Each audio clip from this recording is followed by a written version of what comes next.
नमस्कार साथियों, स्वागत है आपका अपने YouTube चैनल राम स्टडी 24 पर। आशा करता हूं आप स्वस्थ होंगे और आपकी पढ़ाई बहुत अच्छी चल रही होगी।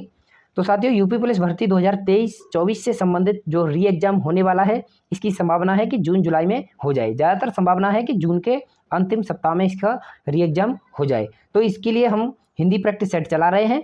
आज हिंदी प्रैक्टिस सेट का तीसरा प्रैक्टिस सेट है। देखिए, ये हमने प्रीवियस ईयर पर आधारित इस प्रैक्टिस सेट को बनाया है। देखिए साथियों, परीक्षा बहुत ही नज़दीक है। अब आपको प्रैक्टिस सेटों के द्वारा पढ़ाई करनी होगी और भी आप पढ़ाई कर सकते हैं अपनी तरह से, लेकिन प्रैक्टिस सेटों के ज़रिए आपको बहुत ही अच्छी तरह क्वेश्चन याद हो जाएंगे और आपका समय कितना बचता है, कितना आप टाइम मैनेज करते हैं, इसके लिए आपको प्रैक्टिस सेट लगाने बहुत ही ज़रूरी है। तो हिंदी प्रैक्टिस सेट को आप हमारे इस प्रैक्टिस सेट के साथ लगाते रहिए। तो चलिए शुरू करते हैं अपने पहले क्वेश्चन को। इस प्रैक्टिस सेट का पहला क्वेश्चन है, तो देखिए इस प्रैक्टिस सेट का पहला क्वेश्चन देखिए क्या है। दोहा मात्रिक छंद है, इसके विषम तथा सम चरण में क्रमशः डैश मात्राएं होती हैं।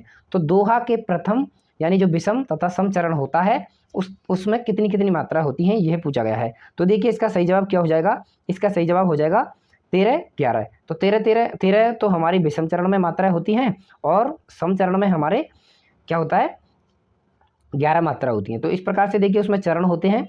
तो हमारा ये तो होता है पहला चरण और ये होता है दूसरा चरण, ये होता है तीसरा चरण और ये चौथा चरण। तो पहले और तीसरे को हम विषम चरण बोलते हैं, दूसरे चौथे को सम चरण बोलते हैं। ठीक है, आइए अब और भी आपको डिटेल जानकारी बताते हैं। यहाँ से दोहे के बारे में अगर जानना चाहें तो यहाँ से जान सकते हैं। तो देखिए क्या है, दोहा एक मात्रिक छंद है। दोहा में 4 चरण होते हैं। ठीक है, दोहा क्या है, एक प्रकार का मात्रिक छंद है। दोहे में 4 चरण होते हैं।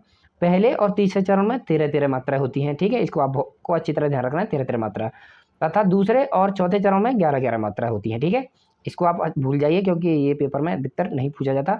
अब आपको हम उदाहरण के बारे में बताते हैं। देखिए उदाहरण क्या है इसका, इससे आपको अच्छी तरह आइडिया लग जाएगा। देखिए उदाहरण है, मेरी भवबाधा हरो राधा नागर सोए, ताजन की झाई परे श्याम हरित दुत होए। तो देखिए ये जो उदाहरण है इसमें मात्राओं को भी गिनना बताया गया है कि किस प्रकार से आप मात्राओं को गिन सकते हैं। तो देखिए यहाँ जो एस टाइप का दिखाई दे रहा है ये 2 मात्रा का साइन है, और हमारा जो एक डंडे टाइप का दिखाई दे रहा है ये वाला, तो ये हमारा 1 मात्रा का साइन है। तो यहाँ से यहाँ तक हमारा एक चरण है। ठीक है, इस चरण में जो हमारा विषम चरण है और इसके बाद ये राधा पे से ये सम चरण है। तो देखिए विषम चरण में इसमें देखिए 13 मात्राएं हैं, गिन सकते हैं आप। जो एस है इसको 2 मात्रा गिनती हैं और जो डंडा टाइप का है इसको 1 मात्रा गिनते हैं। तो देखिए इसमें हमारी 13 हो जाएंगे और इसमें 11 मात्रा हो जाएंगी। ठीक है, तो 11 + 13 मिलकर 24 मात्राएं होती हैं दोहे के। ठीक है, प्रत्येक चरण में। ठीक है, अब आइए अगले क्वेश्चन की ओर चलते हैं। हमारा अगला क्वेश्चन क्या कहता है, देखिए अगला क्वेश्चन है, निम्नलिखित प्रश्नों में 4 विकल्पों में से उस विकल्प का चयन करें जो दिए गए मुहावरे का सही अर्थ वाला विकल्प है। तो देखिए एक मुहावरा दिया हुआ है, ये जो मुहावरा है इसको आपको पढ़ना है, 2.5 दिन की बासायत। तो 2.5 दिन की बासायत के लिए क्या मुहावरा होगा, ठीक है, इसके लिए क्या अर्थ होगा। तो देखिए इसका सही जवाब क्या हो जाएगा, इसका सही जवाब हो जाएगा थोड़े दिन की शान शौकत।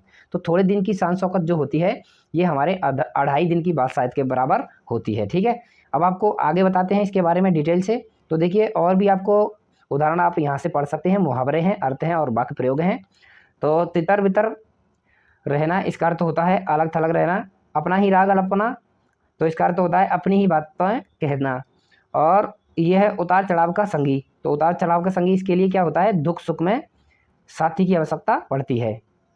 देखिए मुहावरे के बारे में अगर आपको पढ़ना है तो यहाँ से आप समझ सकते हैं, ऐसे वाक्यांश जो सामान्य अर्थ का बोध न कराकर किसी विलक्षण अर्थ की प्रतीति कराएं मुहावरे कहलाते हैं। यानी अब सामान्य अर्थ का बोध ना कराकर किसी अलग टाइप का अर्थ का बोध कराते हैं, वही हमारे ये जो मुहावरे होते हैं।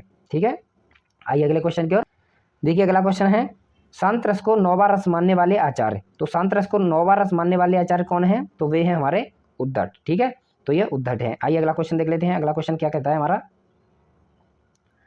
तो देखिए अगला क्वेश्चन हमारा कहता है, अगला क्वेश्चन है क्वेश्चन नंबर 4, निम्न विकल्पों में से निर्देशानुसार वाच्य परिवर्तन का विकल्प चुनिए। तो अब आपको वाच्य परिवर्तन का विकल्प चुनना है। तो इसमें देखिए क्या है, वाक्य क्या दिया है, हम इतना नहीं चल सकते, इसको भाववाच्य में आपको परिवर्तित करना है। तो ऑप्शन दिए हुए हैं, हमरे द्वारा चला नहीं जाता, क्या ये सही होगा, तो ये तो बिल्कुल भी सही नहीं होगा।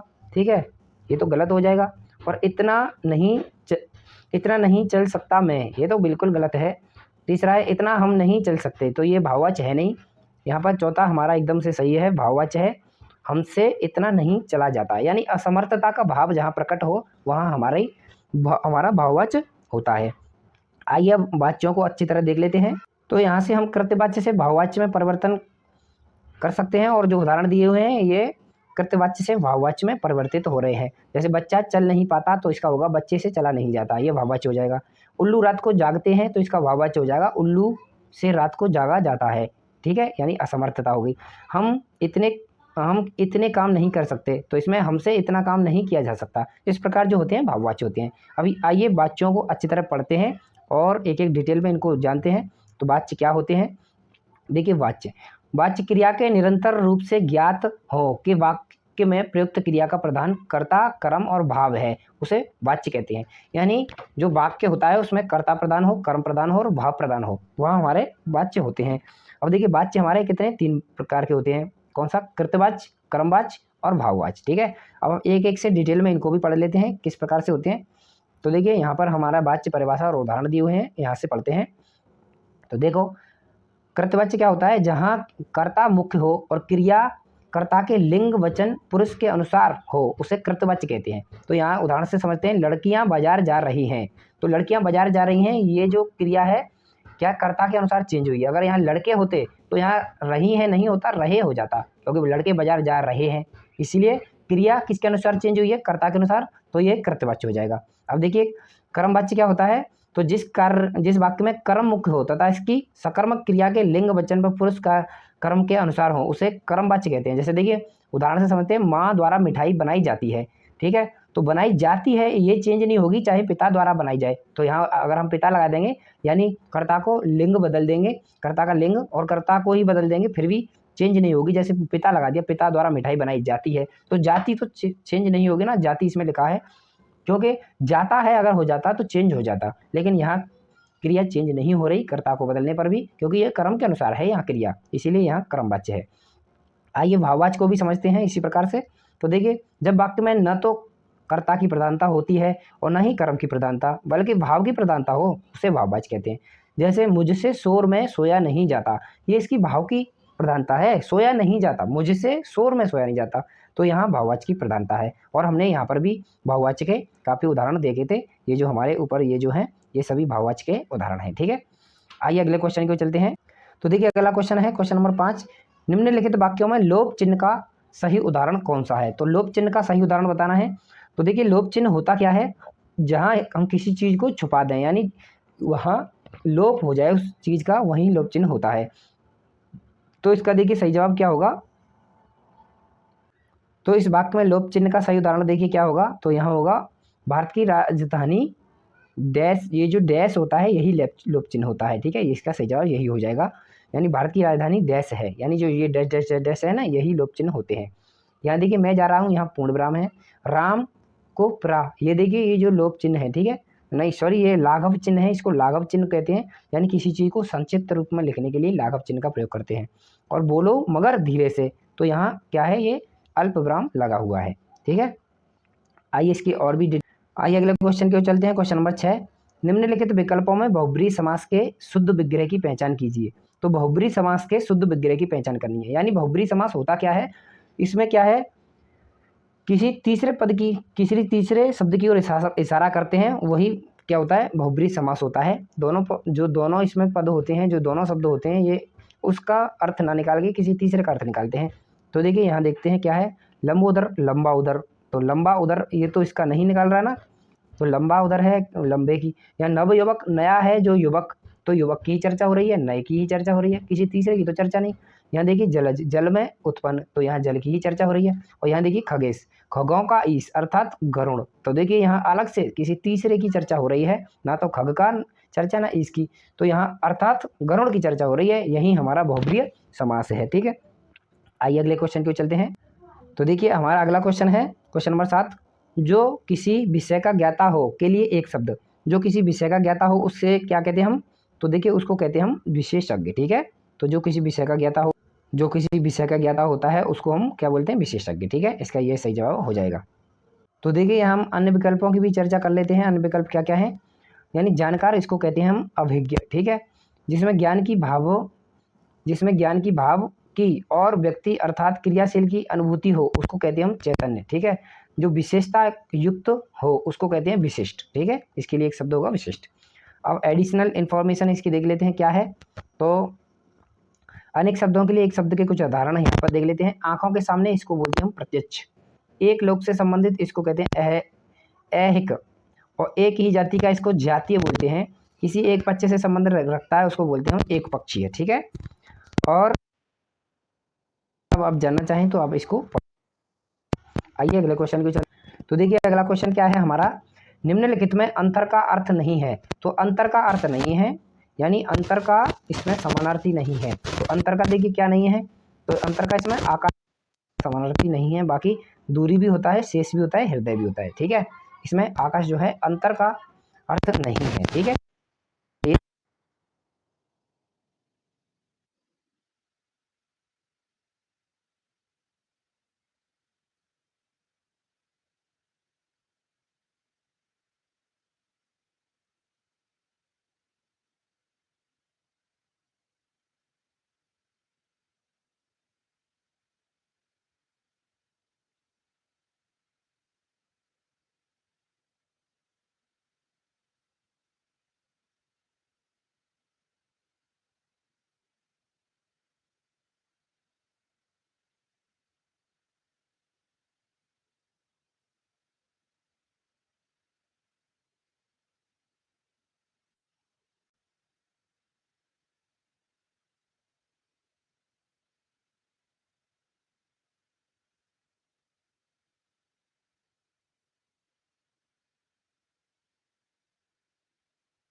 तो देखिए इस वाले बॉक्स में आप व्यंजनों के बारे में डिटेल में और जानकारी ले सकते हैं कि ये जो हमारा कवर्ण होता है, ये जो कवर्ण के होते हैं, ये चवर्ण होते हैं, ये छवर्ण के होते हैं, और ड ढ ये हमारे अलग से होते हैं, और त थ ये तवर्ण होते हैं ये सभी, और ये पवर्ण के होते हैं, और ये अंतस्थ होते हैं, ये श श ह ये ऊष्म, और ये संयुक्ताक्षर, ये 4 संयुक्ताक्षर होते हैं। ठीक है, तो आइए अगले क्वेश्चन की ओर बढ़ते हैं। अगला क्वेश्चन है, यह गाय अधिक दूध देती है, उक्त वाक्य में अधिक विशेषण किसकी विशेषता बता रहा है।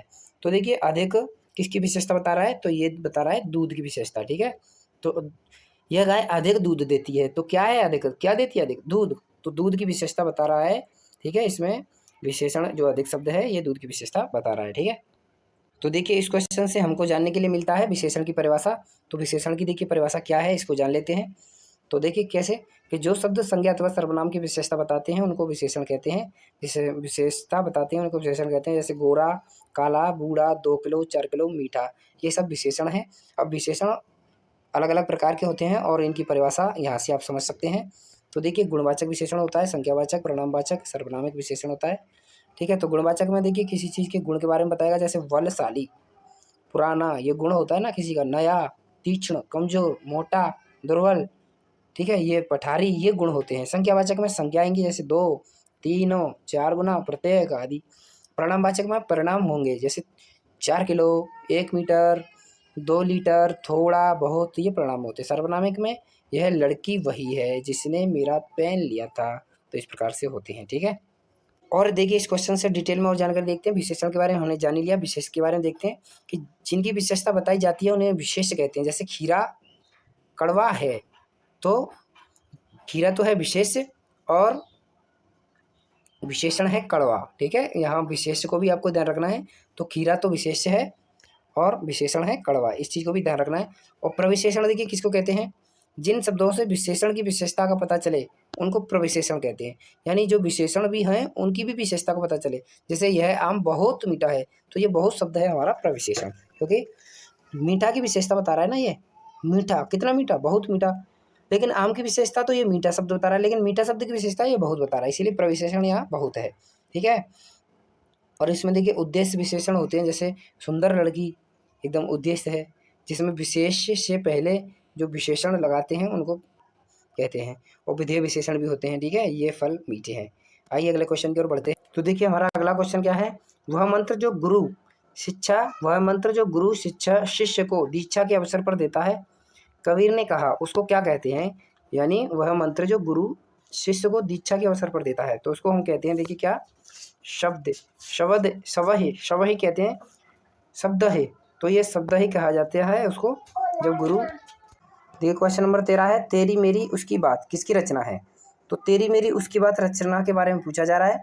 तो ये देखिए किसकी रचना है, ये है यशपाल की रचना। ठीक है, यशपाल की रचना है तेरी मेरी उसकी बात। ठीक है, आइए और भी डिटेल में हम रचना देखते हैं। तो पहले देखिए इसके बारे में देख लेते हैं। रचना तेरी मेरी उसकी बात, इसके रचनाकार यशपाल, ये उपन्यास है, प्रकाशन हुआ था 1974 में, और पुरस्कार मिला था 1976 में, साहित्य अकादमी पुरस्कार इसको मिला था। ठीक है, तेरी मेरी उसकी बात के लिए। आइए अगली और भी हम रचना देख लेते हैं, किस लेखक की कौन सी रचना है। तो इस चार्ट से देखिए हम लेखकों की रचना के बारे में जान सकते हैं। यशपाल की रचना यहाँ आपको दिखाई दे रही है, निराला जी की रचना दिखाई दे रही है, और भीष्म साहनी की रचना, और हजारी प्रसाद द्विवेदी जी की रचना है। अशोक के फूल ना भूलना है हजारी प्रसाद जी के। ठीक है, ये बहुत ही इंपॉर्टेंट रचना है। निराला जी की परिमल, गीतिका, अनामिका, तुलसीदास, कुकुरमुत्ता, इनको भूलना नहीं है, वो वेरी मोस्ट इंपॉर्टेंट है। वैसे आप सभी को ये पढ़ लेनी है एक बार, जिससे आपको ये अच्छी तरह समझ में आ जाए। आइए अगले क्वेश्चन की ओर बढ़ते हैं। क्वेश्चन है देखिए, केदार मिश्र को कहा जाता है, तो केदार मिश्र को क्या कहा जाता है पूछा जा रहा है इसमें। तो देखिए इसका सही जवाब क्या हो जाएगा, केदार मिश्र को हम क्या कहते हैं, प्रभात कहा जाता है केदार मिश्र को। आइए डिटेल में और इसकी जानकारी लेते हैं। तो यहाँ से समझते हैं, केदार मिश्र प्रभात का जन्म बिहार के आरा जिले में 1907 ईस्वी में हुआ था। उच्च शिक्षा पटना में हुई थी।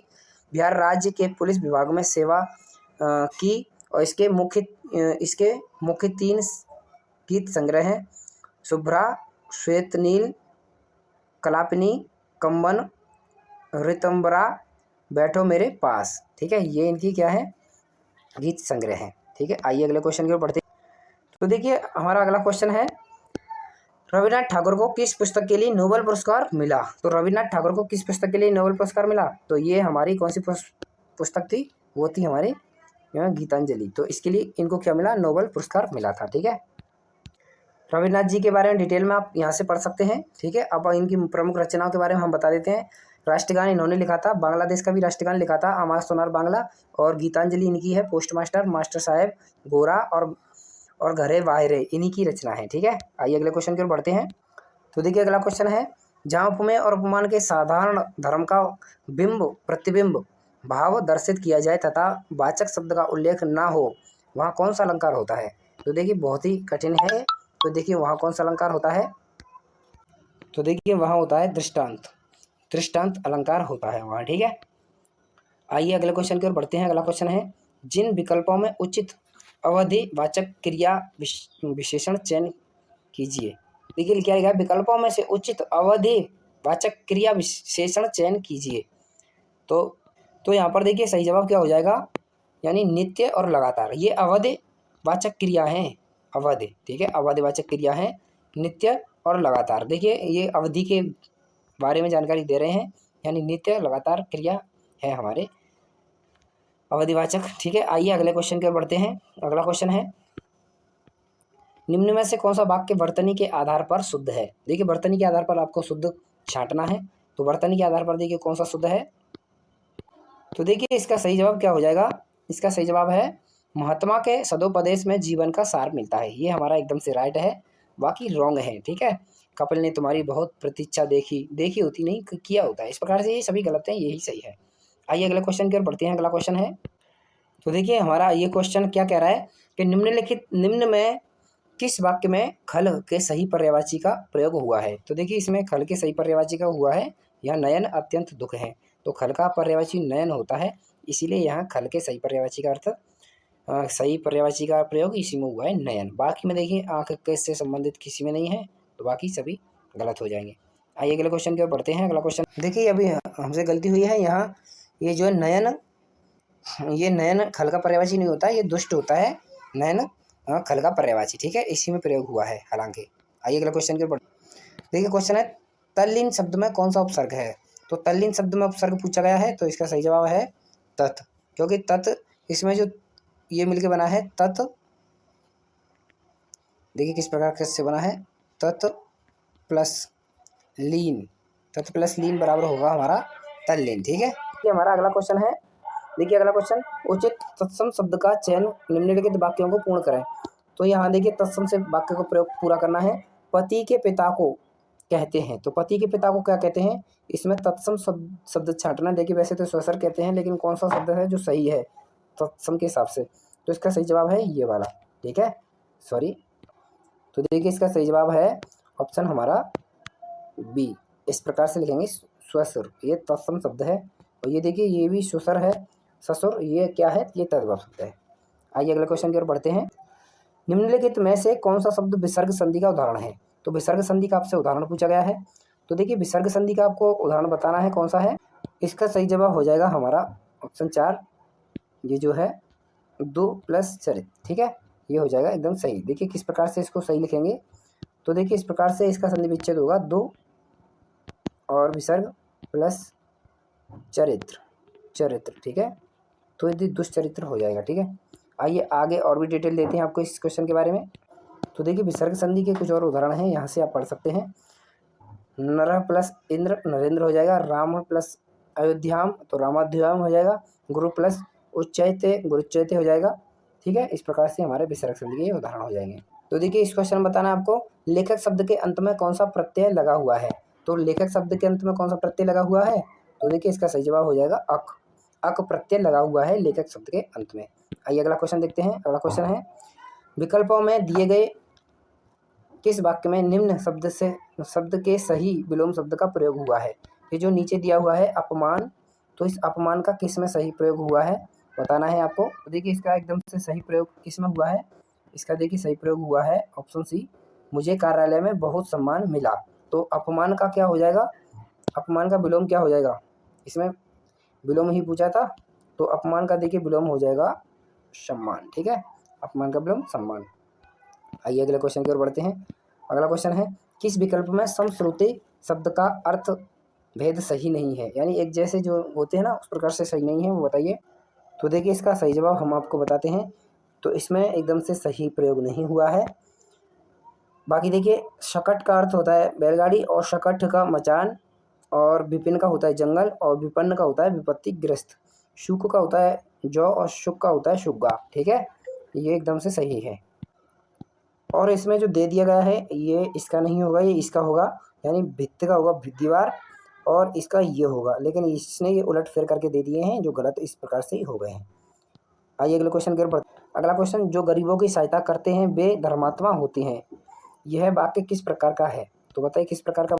तो ये हमारा वाक्य है मिश्र वाक्य। ठीक है, यानी जो गरीबों की सहायता करते हैं वे धर्मात्मा होते हैं। तो इस प्रकार मिश्र वाक्य है ये। ठीक है, मिश्र वाक्य। आइए इससे और भी एडिशनल इन्फॉर्मेशन देखते हैं क्या मिलती है हमको। तो देखिए मिश्र वाक्य की यहाँ से आप परिभाषा पढ़ सकते हैं। जिस वाक्य में एक प्रधान उपवाक्य हो और शेष उपवाक्य उस पर आश्रित हो उसे जटिल या मिश्र वाक्य कहते हैं। जो गरीबों की सहायता करते हैं वे धर्मात्मा होते हैं, इस प्रकार से।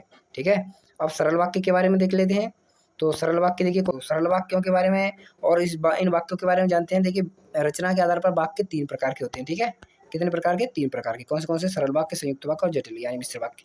तो यहाँ से आप पढ़ सकते हैं। ठीक है, तो साथियों यही हमारा ये प्रैक्टिस सेट है, और इसमें हमने आपको वो जो गद्यांश से क्वेश्चन आते हैं वो नहीं कराए हैं, क्योंकि ये जो वीडियो काफ़ी लंबी हो चुकी है, इसीलिए आपको अगले प्रैक्टिस सेटों में उनको अवश्य कराएंगे। तो नमस्कार, धन्यवाद। और साथियों अगर आप हमारे चैनल पर नए हैं तो प्लीज़ चैनल को सब्सक्राइब अवश्य करें। आपको वीडियो कैसी लगी ये भी आप कमेंट बॉक्स में अवश्य लिखकर बताएं। नमस्कार, धन्यवाद।